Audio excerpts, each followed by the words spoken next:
통상해고 사유와 징계해고 사유가 동일하다면?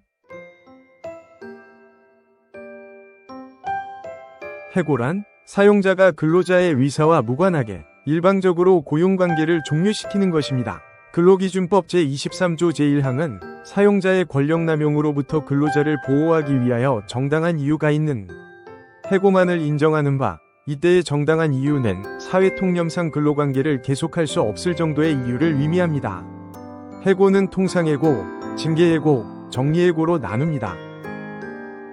근로자에게 해고의 귀책사유가 있는 경우가 바로 통상해고, 일반해고와 징계해고입니다. 통상해고는 근로자의 신체적, 정신적 건강상태, 기술이나 능력의 부족, 업무적 격성의 결여, 형사소추에 의한 유죄 판결 등 인신상의 이유에 따른 해고입니다. 징계해고는 기업질서 위반 등 근로자의 비위행위에 대한 징벌로서 이루어지는 해고입니다. 통상해고와 징계해고의 차이점은 다음과 같습니다. 해당 사유의 발생으로 근로자가 근로할 수 없는 상태라는 것이 명백한 경우 징계 절차 없이 해고할 수 있는 것이 통상해고입니다. 소명의 기회 부여 등 취업규칙 등에 규정된 징계 절차를 거쳐야만 하는 것은 징계해고입니다. 통상해고와 징계해고의 문제는 사용자가 취업규칙상의 통상해고 사유와 징계해고 사유를 각각 구분하여 규정해 두었다 하더라도 그 실질이 동일한 경우 해당 사안을 어떠한 범주에 두고 어떠한 절차에 따라 처분하여야 하는지 불분명해질 수 있다는 점입니다. 판례를 보면 특정 사유가 취업규칙 등에서 징계해고 사유와 통상해고 사유의 양쪽에 모두 해당하는 경우뿐 아니라 징계해고 사유에는 해당하나 통상해고 사유에는 해당하지 않는 경우에도 그 사유를 이유로 징계해고 처분에 규정상 근거나 형식을 취하지 아니하고 근로자에게 보다 유리한 통상해고 처분을 택하는 것은 근로기준법 제23조 제1항에 반하지 않는 범위 내에서 사용자의 재량에 속하는 적법한 것이라고 보고 있습니다. 근로자로서는 징계해고 위 이력이 이후 다른 회사에 취업하는 데 있어 사실상 불이익으로 작용될 수도 있는 것이기 때문에 근로자에게 보다 유리한 통상해고 처분을 택하는 것은 사용자의 재량에 속하는 것으로 보았습니다.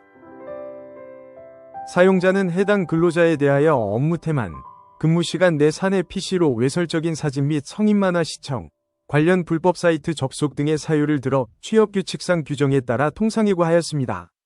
이에 근로자는 해당 해고 사유를 인정할 수 없으나 사용자가 징계 절차를 거치지 않아 소명의 기회조차 부여받지 못하였다며 구제 신청을 하였습니다.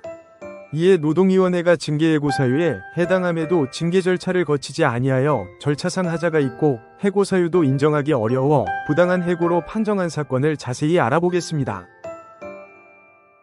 사용자는 업무 태만, 근무시간 내 사내 PC로 외설적인 사진 및 성인 만화 시청, 관련 불법 사이트 접속 등의 사유를 들어 취업규칙 제95조 제12호에 따라 근로자를 해고하였는데 사용자가 주장하는 해고 사유는 취업규칙 제107조의 징계사유로도 규정되어 있어 근로자에게 소명의 기회가 부여되지 않더라도 해고가 당연시될 정도라는 등의 특별한 사유가 없는 한 징계 절차를 거쳐야 함에도 이를 행하지 않아 절차상 하자가 있다. 또한 해고 사유의 존부에 대해 당사자 간 다툼이 있고 사용자가 제출한 증거자료만으로는 해고 사유의 존재를 인정하기 어렵거나 충분하지 않아 보인다. 설령 사용자가 주장하는 해고 사유가 전부 인정된다 할지라도 프로젝트 수주 실패로 인한 사용자의 조직 축소 의도로 볼려지도 있는 점, 동료 근로자들의 진술서들이 해고 이후 제출되어 해고의 정당성 입증을 위한 사후 증거자료로 만들어진 것으로 볼 가능성도 배제할 수 없는 점, 촬영된 영상사진은 사용자의 주장처럼 판단하기에 따라 부적절한 것으로 볼 여지가 충분히 있지만 그렇다고 하여 당연 음란물이라 단정하기 어렵고 근로자가 수행하는 메타버스 업무와의 관련성을 완전 배제하기도 어려운 점 등을 종합적으로 고려할 때 사회통념상 근로관계를 지속할 수 없을 정도의 책임 있는 사유로 보기는 어렵다. 초심의 판정단은 사용자가 근로자의 업무 태도를 사유로 취업규칙상 정년, 퇴직, 해고 위장에 명시된 해고 사유에 근거하여 해고한 바, 표창, 징계의 장에 따른 징계 절차를 거쳐야만 한다고 보기 어려워 해고 절차상의 흠결은 없다고 판정하였습니다. 그러나 재심의 판정단은 사용자가 주장하는 해고 사유는 취업규칙상 징계 사유로도 규정되어 있어 근로자에게 소명의 기회가 부여되지 않더라도 해고가 당연시될 정도라는 등의 특별한 사유가 없는 한 징계 절차를 거쳐야 함에도 사용자가 이를 이행하지 않았으므로 절차상 하자가 있다고 판단하였습니다.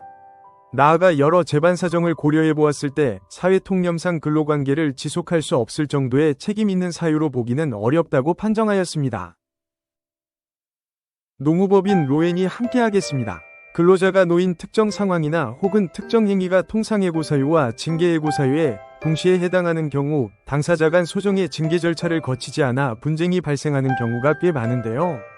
사용자의 경우 해고 사유에 대한 엄격한 입증도 없이 자의적으로 통상해고의 형식을 취하였다가는 위 사례와 같이 부당해고로 판정될 소지가 매우 높다는 점 다시 한번 유념하시길 바랍니다. 이 분야에 충분한 전문 지식과 경험이 있는 전문가 노무법인 로엔과 함께 하시길 권해드립니다. 부당해고 구제 신청 전 꼭 해보세요. 노무법인 로엔이 직접 개발한 무료 해고 확률 계산기로 나의 부당해고 사건의 승소 확률을 알 수 있습니다.